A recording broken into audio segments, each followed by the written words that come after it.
इस ट्यून को कौन नहीं जानता। नेटफ्लिक्स एंड चिल आज के युवाओं का मंत्र बन गया कि भैया नेटफ्लिक्स पे मजे लेने हैं। पर आखिर नेटफ्लिक्स के बारे में आपने सोचा कि नेटफ्लिक्स का आइडिया किसको आया, उसने कैसे किया, और नेटफ्लिक्स आने से पहले हम मूवीज को कैसे देखा करते थे। और उस समय जो सबसे बड़ी कंपनी थी जिसका नाम था ब्लॉकबस्टर, जिसमें 84,000 एम्प्लॉय थे, 9,000 स्टोर थे, $1 बिलियन टर्नओवर था, ऐसी कंपनी को इस नेटफ्लिक्स जैसा स्टार्टअप ने कैसे उखाड़ के पटक दिया, फोड़ दिया और आपको और मेरे दिल को जोड़ दिया। ये सारी चीजें अपन डिस्कस करेंगे इस वीडियो में। और ना सिर्फ इस नेटफ्लिक्स की स्टोरी मानिएगा, आप इससे अपने लिए क्या बिजनेस लेसन ढूंढ सकते हैं इसको आप देखिएगा। तो करते हैं वीडियो की शुरुआत।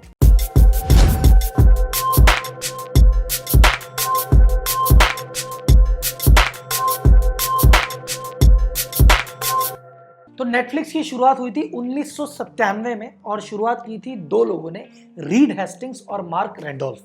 ये दोनों इंजीनियर थे बाय प्रोफेशन और इन्होंने सोचा कि भैया .com बूम का एरा चल रहा है। हर व्यक्ति जो एक कंपनी डाल रहा है जिसके पीछे .com है, वो कंपनी उड़ रही है, बिलियन की वैल्यूएशन लेके बैठी है। तो उन्होंने कहा अगर इस मार्केट में इस समय आंधी चल रही है यार, एक कंपनी अपन को भी लॉन्च करनी चाहिए। तो इसने कहा क्या आइडिया लेके आए, तो रोज आइडिया सोचते हैं। मार्क रेंडोल्फ रोज आइडिया लेके आता, यार शैम्पू डिलीवर करें, रीड बोलता नहीं। वो दूसरा आइडिया लेके आता है, डॉग फूड डिलीवर करें, बोले नहीं। फिर एक दिन आइडिया आया कि यार क्यों ना मूवी डिलीवर करें। तो मूवी डिलीवरी का सिंपल सीन, उस समय जैसे VCR वाला सिस्टम है वैसा ही सिस्टम था कि भैया एक इतनी मोटी VHT टेप आती है, वो बकायदा डिलीवर करनी है। तो रीड ने कहा आइडिया तो बहुत बढ़िया है, लेकिन यार अपने बैठेगी नहीं। बोले क्यों? बोले इतनी मोटी टेप आती एक मूवी की, अब वो अपने पास अगर अपन को ये बिजनेस करना है तो हजारों टेप रखनी पड़ेगी, तो इतना तो कैपिटल भी चाहिए, फिर इतनी सारी जगह भी चाहिए, फिर उसको लिफाफे में डालना, फिर कस्टमर के पास भेजना, फिर कस्टमर के यहाँ से वापस मंगाना। बोले यार बहुत महंगा पड़ेगा, अपन कर नहीं पाएंगे। आइडिया अच्छा लगा पर एक बार साइड में रख दिया। फिर बाद में इन्होंने रिसर्च की तो पता पड़ा भैया एक जापान में एक नई टेक्नोलॉजी डेवलप हो रही है, DVD। तो वो VHT मोटी टैप की जरूरत नहीं है, एक CD आएगी, उसमें एक मूवी आ सकती है। इन्होंने कहा अगर ये वाली टेक्नोलॉजी आ गई ना भाई साहब, तो अपना क्या ये बिजनेस कर सकते हैं। क्यों? क्योंकि अगर इतनी सी CD है तो भेजना आसान है, रिसीव करना आसान है, किराया कम लगेगा, प्लस रखने को जगह कम चाहिए, आराम से छोटी सी जगह पे हजारों मूवी आ जाएगी। तो इन्होंने कहा अगर भैया DVD आ गई तो ये काम चालू करेंगे। और फिर DVD आ गई, इन्होंने एक्सपेरिमेंट करके देखे, बोले भाई साहब चीज तो काम करती है। और फाइनली इस बिजनेस में आ गए कि ठीक है मूवी रेंट पे देंगे, और कंपनी चालू कर दी इन्होंने netflix.com। अब देखो आइडिया आ गया, चीज समझ में आ गई, क्या करना है समझ में आ गया। लेकिन जब जिस भी इंडस्ट्री में आप घुसते हो, आपको देखना पड़ता है उस इंडस्ट्री में अभी एग्जिस्टिंग कंपटीशन क्या है, ऐसा काम करने वाले और कौन कौन से लोग हैं। तो इस कंपनी का जो सबसे बड़ा जायंट था, या देसी भाषा में गए तो सबके काका जी और पापा जी थे, वो थे ब्लॉकबस्टर।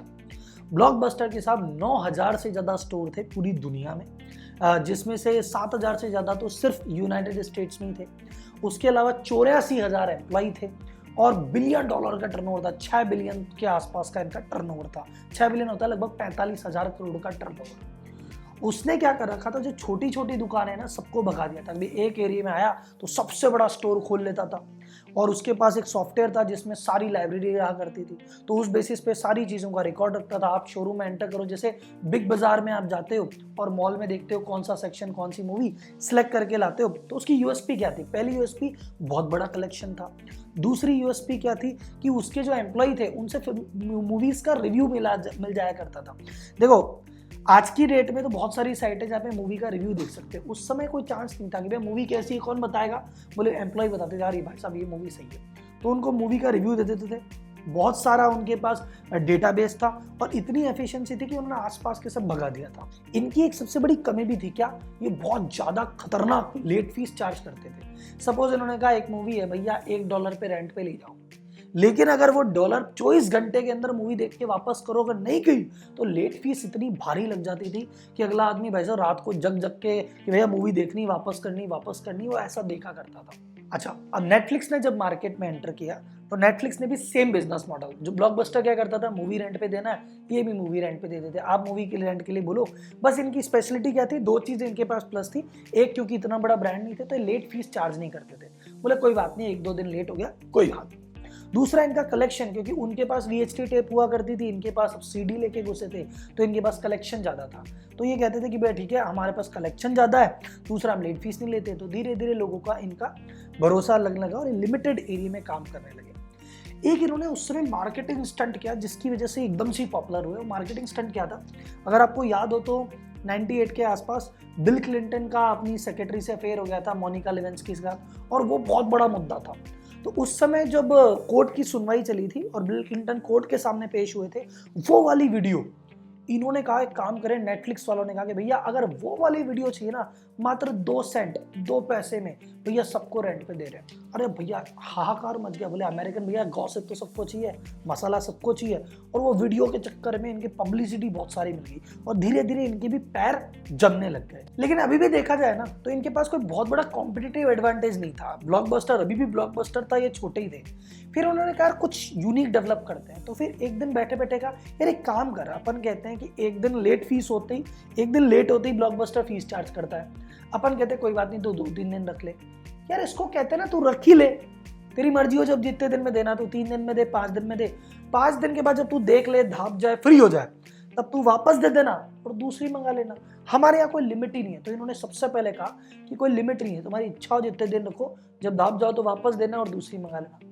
फिर उन्होंने कहा एक काम कर यार, एक मोटिवेशन भी तो देना पड़ेगा अगले आदमी को कि भैया वापस कैसे दे। तो उसने कहा एक काम करो, आप तो हमें महीने की फीस दे दो कि भैया महीने के इतने रुपए लगेंगे, और उसके बाद तुम्हारी मर्जी हो तो जब 30 दिन में 30 CD ले लो। आप तो मूवी रिक्वेस्ट करो, हम मूवी भेज देंगे, मूवी देख के हमें वापस कर दो, हम दूसरी भेज देंगे।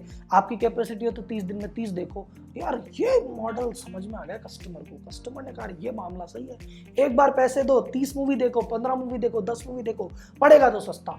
ये बिजनेस मॉडल जो था ये नेटफ्लिक्स का चल पड़ा और धीरे धीरे इनके सब्सक्राइबर बढ़ने लग गए। जैसे जैसे ये आगे बढ़ने लगे, नई नई फीचर जोड़ते गए। तो इन्होंने कहा जैसे कोई भी मूवी देते तो यूजर से कहते भैया आपने मूवी देखी, इसका रिव्यू बताओ कैसी लगी आपको। तो वो कहता है भैया मुझे तो ये अच्छी लगी। उस बेसिस पे वो है ना डेटाबेस मेंटेन करने लगे कि इस आदमी को किस तरह की मूवी पसंद है, तो उस तरह की मूवी आती है, रिकमेंड करते भैया इस तरह की मूवी है, देखोगे क्या। तो धीरे धीरे इनका को पता पड़ने लग गया कौन आदमी क्या देखना चाहता है और धीरे धीरे इनकी डिमांड बढ़ने लगी। सन 2000 के आसपास जब नेटफ्लिक्स थोड़ा पॉपुलर होने लगी तो ब्लॉकबस्टर ने कहा ये छोटे मोटे स्टार्टअप है, इनको खरीद के नक्की करो। तो इन दोनों को मीटिंग के लिए बुलाया। अब यार यंगस्टर तो यंगस्टर होते हैं, तो एक पार्टी थी, पार्टी में खूब पिए हुए थे। अगले दिन मीटिंग में बुलाया तो हैंगओवर था थोड़ा सा, तो वो पहुंचे। उस समय का आप एक बार इमेजिन करो, 5 मिलियन का टर्नओवर था नेटफ्लिक्स का और ब्लॉकबस्टर का था 6 बिलियन, उससे 1200 गुना बढ़ी। नेटफ्लिक्स 1 रुपया कमाता था, ब्लॉकबस्टर 1200 रुपए कमाती थी। तो उन्होंने कहा भैया क्या लेते हो, तो उन्होंने कहा $50 मिलियन में डील डन। तो ब्लॉकबस्टर वाले टीम हंसने लग गई, बोले यार कैसे आदमी, तुमको देंगे क्या 50 मिलियन, भागो रवाना करो, हम खुद ही कर लेंगे। और मैं कह रहा हूँ कि ये उनकी सबसे बड़ी मिस्टेक थी, क्योंकि आज की डेट में जो नेटफ्लिक्स का वैल्यूएशन है, जब मैं वीडियो बना रहा हूँ, वो है 295 बिलियन। मतलब वो अपनी करंट कैपेसिटी से न जाने कितने हजार गुना वो आगे बढ़ चुकी है। और ब्लॉकबस्टर ने सौदा छोड़ा। नेटफ्लिक्स वालों को भी दिक्कत नहीं थी, कॉन्फिडेंट थे। तो 2002 के बाद नेटफ्लिक्स स्टॉक मार्केट में न्यूयॉर्क स्टॉक एक्सचेंज में जाके लिस्ट हो गई और लिस्टिंग होने के बाद, शेयर जाने के बाद तो नेटफ्लिक्स के पास थोड़ा पैसा आने लगा और धीरे धीरे और नेक्स्ट लेवल जाने लगे। 2004 के आसपास नेटफ्लिक्स के 2 मिलियन 20 लाख सब्सक्राइबर थे जो उसको मंथली पैसा दे रहे थे। तो उसके पास भैया पैसे की तो कतई कमी नहीं थी। 2004 में जाके ब्लॉकबस्टर को अक्ल लगी। ब्लॉकबस्टर ने कहा भैया तो मार्केट में पछाड़ दिया अपने को। फिर ब्लॉकबस्टर नेटफ्लिक्स की कॉपी करने लग गया। ब्लॉकबस्टर ने कहा देखो ऐसा है, हम भी लेट फीस चार्ज करना बंद कर रहे हैं, हम भी मंथली सब्सक्रिप्शन पे आ रहे हैं, हम भी CD में देने लग जाएंगे। पर तब तक तो चिड़िया खेत चुग चुकी थी। और ऐसा करते करते, क्योंकि देखो ब्लॉकबस्टर पहले रिलैक्स था कि अपने पास पैसे आ रहे हैं, कोई कमी नहीं है, एक्सपेंशन करे जा रहा था, खर्चा करे जा रहा था। और अब धीरे धीरे करते करते उसकी इनकम तो ड्रॉप होने लग गई, क्योंकि उसके जो सारे कस्टमर थे वो नेटफ्लिक्स की तरफ चले गए। क्योंकि नेटफ्लिक्स ने, अगर आप गौर से देखेंगे तो नेटफ्लिक्स ने शुरुआती लेवल पे अपने दम पे तो कोई कस्टमर बनाए नहीं। जितने भी कस्टमर बने वो ब्लॉकबस्टर के टूट के ही बने। तो ब्लॉकबस्टर मतलब लड़ाई ऐसी जा रही थी कि नेटफ्लिक्स ऊपर जाता जा रहा था और जितना ऊपर ये जा रहा था उतना नीचे ये जा रहा था। तो धीरे करते करते ब्लॉकबस्टर पे इतना अरबों रुपए का, बिलियंस में लोन में दब गई वो। अब वो लोन में दबी हुई है, लेकिन देख रही है कि चलो कोई बात, अब रिवाइव कर जाए, अब रिवाइव कर जाए। और तब तक तो भाई साहब देर हो चुकी थी। नेटफ्लिक्स एक बहुत बड़ा ब्रांड बन चुका था, नेटफ्लिक्स पे सब्सक्राइबर थे, नेटफ्लिक्स पे लोगों का भरोसा था, और ब्लॉकबस्टर से लोग परेशान दुखी इतना थे कि बेटा अब तो बदला लेने का समय आ गया। एक बीच में टोटल एक्सेस प्लान लेके आए, और वो इनका बहुत ब्रिलियंट मूव था, लेकिन टाइमिंग खराब थी।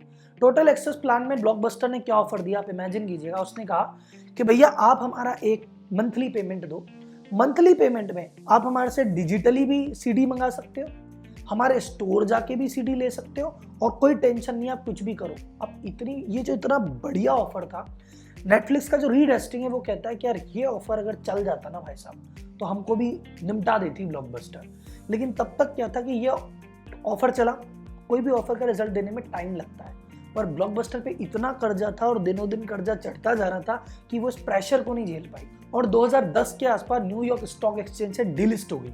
और जो इसकी कंपनी थी, पेरेंट कंपनी थी वायाकॉम, तो वायाकॉम ने कहा भैया अब तेरे में तेल बचा नहीं है, कोई बात नहीं, कंपनी करते हैं बंद और कहीं दूसरी शुरुआत करते हैं। तो उन्होंने फिर दूसरी शुरुआत की, और तब तक 2007 में एक बहुत बड़ा परिवर्तन हो चुका था।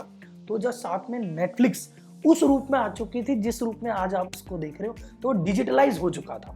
अब सीडी वाला सिस्टम नहीं है, अब तो ऑनलाइन वाला सिस्टम था, क्योंकि नेट की भी कैपेसिटी उस समय नहीं थी। 2007 के आसपास इंटरनेट थोड़ा मजबूत होने लग गया, और जैसे जैसे इंटरनेट की एक्सेस, इंटरनेट की स्पीड बढ़ती जाएगी, नेटफ्लिक्स और मजबूत होता जाएगा। तो ये नेटफ्लिक्स की कहानी थी 2007 तक की। 2007 के बाद से, ब्लॉकबस्टर के जाने के बाद, नेटफ्लिक्स ने क्या क्या किया, नेटफ्लिक्स की लड़ाई कैसे हुई, वॉल्ट डिज्नी से लड़ाई कैसे हुई, बाकी स्टूडियो से लड़ाई कैसे हुई, इतनी अपनी मूवी। आज की रेट में नेटफ्लिक्स दूसरों की मूवी कम दिखाता है, खुद की मूवी ज्यादा बनाता है, ऐसा क्यों है? इन सारे सवालों का जवाब मिलेगा आपको मेरी अगली वीडियो में, जिसमें हम नेटफ्लिक्स के बारे में और डिटेल में बताएंगे। अभी अपन इस वीडियो को अंत करते हैं लर्निंग के साथ। तो हमारी लर्निंग नंबर 1 है, हमेशा लेटेस्ट टेक्नोलॉजी से अपडेटेड रहो, क्योंकि अगर ये VHT वाला सीन ही रहता तो नेटफ्लिक्स कभी चालू ही नहीं होती। इन्होंने पता लगा रहे DVD नाम की कोई चीज है, इस पे सोचा, एक्सपेरिमेंट किया, तो DVD आई तो नेटफ्लिक्स आया, नहीं तो नेटफ्लिक्स तो पैदा ही नहीं होता भाई साहब। सेकंड लर्निंग, आप हमेशा अपने कंपटीशन की वीकनेस पकड़ लो। ब्लॉकबस्टर से लोग दुखी थे भयंकर, या लेट फीस चार्ज करता है। एक मूवी में लेके आया, 24 घंटे में देख के वापस करनी है, अगर मैं कहीं बिजी हो गया तो मैं मूवी देख नहीं पाऊंगा, मुझे बिना देखे वापस करनी पड़ेगी, और अगर लेट कर दी तो भैया लेट फीस भयंकर ले लेगा। तो लोग बाग आदमी रात को जग जग के मूवी देख रहे, यार फटाफट मूवी देख लूँ, वापस दे रही है, ये कमी पकड़ ली और कहा भैया हम नहीं लेंगे लेट फीस, टेंशन मत लो। तो ये वीकनेस को इन्होंने लेवरेज किया, तब जाके मार्केट में अपना जगह बना पाए। देखो, या तो आपका प्रोडक्ट डिफरेंट होना चाहिए, यूनिक प्रोडक्ट। नेटफ्लिक्स ने कहा अपने पास यूनिक तो था ही नहीं, अपन तो एग्जैक्टली वही कर रहे हैं जो कि भाई साहब ब्लॉकबस्टर कर रहा है। तो जब आपका प्रोडक्ट यूनिक नहीं हो ना, तो आप अपना ऑफर यूनिक कर दो। प्रोडक्ट तो सेम ही था, वही सीडी वही रेंट, पर कहा तूने कहा लेट फीस, हम कहा नहीं लेते। तूने कहा भैया 2 दिन में वापस दो, हमने कहा तुम्हारी इच्छा हो जब रख लो। वो पर सीडी लेते हैं, हम मंथली लेते हैं। तो जब आपके पास प्रोडक्ट यूनिक ना हो ना, ऑफर यूनिक कर दो। और last but not the least जो लेसन है ब्लॉकबस्टर के पॉइंट ऑफ व्यू से, कि सपोज आप अपनी इंडस्ट्री के बहुत बड़े लीडर हो, तो आप हमेशा लेटेस्ट ट्रेंड देखते रहो। छोटे छोटे स्टार्टअप को इग्नोर मत करो कि अरे ठीक है अपना क्या बिगाड़ लेगा, अपना क्या बिगाड़ लेगा। नई नई जब टेक्नोलॉजी आती है तो बड़े बड़े उखड़ जाते हैं भाई साहब। तो आपको हमेशा ये देखते रहना है कि कौन सी ऐसी नई टेक्नोलॉजी जो आगे जाके मुझे परेशान कर सकती है, और रादर इससे पहले आपका कंपटीशन उसको ले, आपको उसमें काम में ले लेना चाहिए। जो गलती अपन अगर देखें कोडेक से हुई थी, कोडेक, हमको लगता है कि कोडेक डिजिटल ना हुई इसीलिए कोडेक खत्म हो गई। कोडेक ने डिजिटल फोटोग्राफी का आविष्कार किया था, पर कोडेक ने सोचा डिजिटल का अपन ने आविष्कार किया, लेकिन अगर अपन ने काम किया और अगर ये फिर लोग फिल्म नहीं लेंगे मेरे से, तो कल को इसके चक्कर में मेरा एग्जिस्टिंग बिजनेस ना खत्म हो जाए, इसलिए उसने उसको इग्नोर किया। ब्लॉकबस्टर को भी लगा था कि अपन ऐसा कर सकते हैं, पर उसको लगा इसके चक्कर में एग्जिस्टिंग न खत्म हो जाए, रहने देते हैं। सर, जब नई टेक्नोलॉजी आएगी ना तो एग्जिस्टिंग तो खत्म होगा, इससे पहले कोई और खत्म करे, खुद को खुद ही खत्म कर लो। गूगल आजकल यही करती है। गूगल को लगता है ना कोई नई टेक्नोलॉजी है, एक कोई नई कंपनी बना के उस पर काम चालू करती है कि कल को ये खत्म हुआ ना तो उसमें अपन हिट रहेंगे। ठीक है सर, तो ऐसे बहुत सारे मैनेजमेंट लेसन के साथ मैं आपके साथ मिलता रहूंगा। एक इससे मिलती जुलती वीडियो एक और मैंने बनाई है कि कैसे आईफोन बहुत बड़ा तूफान बना और ब्लैकबेरी को कैसे खत्म किया। तो अगर आपको ये वीडियो समझ में आया, आपको लर्निंग समझ में आई, तो वीडियो को लाइक जरूर करना है सर, वीडियो को शेयर करना है, और सब्सक्राइब तो मेरे चैनल को करना ही करना है। तो अब मिलते हैं अगली वीडियो में। धन्यवाद, जय हिंद।